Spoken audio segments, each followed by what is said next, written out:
বায়তুল শরফের অঙ্গনে সেমিনারের এই ব্যতিক্রমী বলছে এই জন্য পীর সাহেবের দরবারে সেমিনার কেমনে হয়। এই ব্যতিক্রমী উদ্যোগটা শুরু হয়েছিল চট্টগ্রাম থেকে। চট্টগ্রাম বায়তুল শরফ ইসলামী গবেষণা ইনস্টিটিউট, সেখানে আমাদের মরহুম পীর সাহেব হজরত মাওলানা আব্দুল জব্বার রহমতুল্লাহ বিভিন্ন সেমিনারের আয়োজন করতেন। তিনি যখন উপলব্ধি করলেন তখন বাংলাদেশে ইসলামী ব্যাংকের ধারণা প্রসার লাভ করে নাই। তিনি চিন্তা করলেন যে আমরা ইচ্ছায় অনিচ্ছায় সুদের সাথে জড়িয়ে যাই, এই সুদ থেকে বাঁচার কোনো উপায় আছে কি না। বিভিন্নভাবে আলেমদের সাথে উনি ঘরোয়াভাবে অনেক সলাপরামর্শের পর, আমি তখন তার সাথেই ছিলাম, কাছেই ছিলাম, তার পায়ের কাছেই ছিলাম, তিনি একটা সেমিনারের আয়োজন করলেন। যে সেমিনারের শিরোনাম ছিল সুদবিহীন ইসলামী ব্যাংক ব্যবস্থা। সুদবিহীন ইসলামী ব্যাংক ব্যবস্থা। তো এখানে মুখ্য ভূমিকাটা পালন করেছিলেন আলোচকদের মধ্যে মরহুম আজিজুল হক সাহেব। তিনি সোনালী ব্যাংকের ডিজিএম ছিলেন, সম্ভবত আমি এজিএম ছিলেন। তো ওনার এই উদ্যোগের সাথে জড়িত যিনি ছিলেন তার মধ্যে একজন আজকে প্রধান অতিথি হিসাবে এখানে উপস্থিত আছেন, তিনিও সে সম্পর্কে কথা বলবেন। সেই সেমিনারের ফলশ্রুতি তিনি একটা বাস্তব রূপ লাভ করেছে ইসলামী ব্যাংক বাংলাদেশ।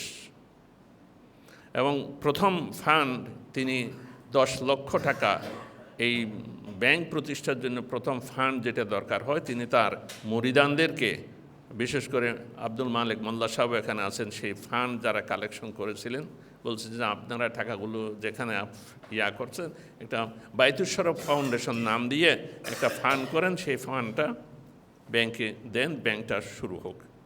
এই সেমিনারের একটা রেজাল্ট। তিনি আবার চিন্তা করতেন, দেশ জাতি নিয়ে চিন্তা করতেন, তিনি জিকির করতেন, জিকিরের চাইতে ফিকির বেশি করতেন। ফিকির মানে চিন্তা, যে মাদ্রাসা শিক্ষার উন্নয়ন সংস্কার কিভাবে সম্ভব। তখন তিনি মাদ্রাসা শিক্ষা ব্যবস্থার উপরে সেমিনার করেছিলেন। এই সেমিনারের মধ্যমণি ছিলেন ডক্টর ইয়াকুব আলী সাহেব। ডক্টর ইয়াকুব আলী সাহেব ঢাকা আলিয়া মাদ্রাসা তখন প্রিন্সিপাল ছিলেন এবং তিনি রেজিস্ট্রার ছিলেন মাদ্রাসা বোর্ডের। মাদ্রাসা বোর্ড তখনও স্বায়ত্তশাসিত হয় নাই, তখন আমি সেখানে ছিলাম ওখানে।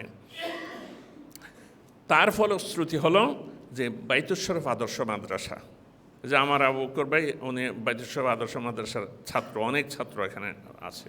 যাক, এরপরে তিনি ইসলামী বিশ্ববিদ্যালয়ের জন্য চিন্তা করলেন এবং এগুলো নিয়ে সেমিনার, সিম্পোজিয়াম, এমনকি দেয়াং পাহাড়ে মৌলানা ইসলামাবাদী মনিরুজ্জামান ইসলামাবাদী যে ইসলামী আরবি বিশ্ববিদ্যালয় প্রতিষ্ঠার জন্য যে জায়গা কিনেছিলেন, যে আনোয়ারা দেয়াং পাহাড়, সেই দেয়াং পাহাড় তিনি ভ্রমণ করেছেন, সেখানে এই পাহাড় নদীর ভিতর দিয়ে, এবং সেই সফরে আমিও ছিলাম ওনার সাথে। এরপরে ওনার সেই চিন্তা থেকে ইসলামী চট্টগ্রাম আন্তর্জাতিক ইসলামী বিশ্ববিদ্যালয় প্রতিষ্ঠিত হলো। এই প্রতিষ্ঠার আগে যত রকমের মিটিং হয়েছে সব খরচপাতি উনি নিজ থেকেই তিনি যোগান দিয়েছেন। আমি ওনার কার্যক্রমের কথা বলছি না, মেইনলি বলতে চাচ্ছি যে এই সেমিনারের দ্বারা জাতির দেশের কি কি উপকার হতে পারে।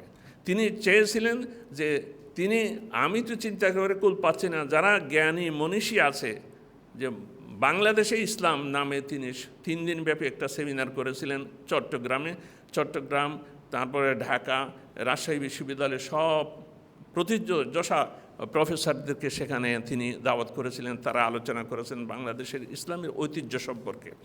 তার একটা স্বপ্ন ছিল এই ঢাকা বায়তুল শরফে একটা ইসলামী গবেষণা কেন্দ্র প্রতিষ্ঠা করবেন এবং এই গবেষণা কেন্দ্রের মাধ্যমে দেশের জাতীয় পর্যায়ে এবং আন্তর্জাতিক পর্যায়ে ইসলামের কি কি বিষয়ে দরকার, কি কি বিষয়ে গবেষণা করা দরকার, দিক নির্দেশনা দরকার, এটা যাতে এখান থেকে হয়। তার সেই চিন্তার সাথে আমি সৌভাগ্য যে আমি ছোট হিসেবে ওইগুলোর সাথেও আমার শরিক ছিলাম।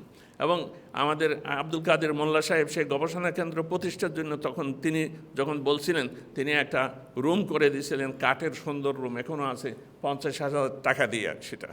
যাই হোক, মাঝখানে এটা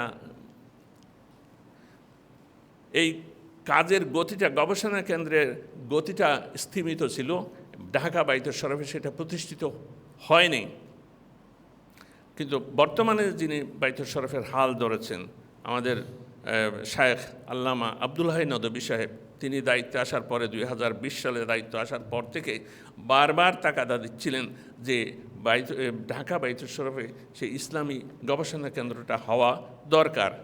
তারই বলতে গেলে তারই অনুপ্রেরণায় এই গবেষণা কেন্দ্র প্রতিষ্ঠিত হয়েছে। ওনার ফান্ড দিতে হয়নি, ওনার পক্ষ থেকে এবং বাইতুল শরফের মরহুম পীর সাহেব হজরত মাওলানা আব্দুল জব্বার রহমতুল্লাহের এই পক্ষ থেকে সেই ফান্ডের ব্যবস্থা করেছেন আমাদের আব্দুল মালিক মোল্লা সাহেব। উনি বলেছেন যে এই গবেষণা কাজে আরও কিছু যদি দরকার হয় আমি আপনাদের সাপোর্ট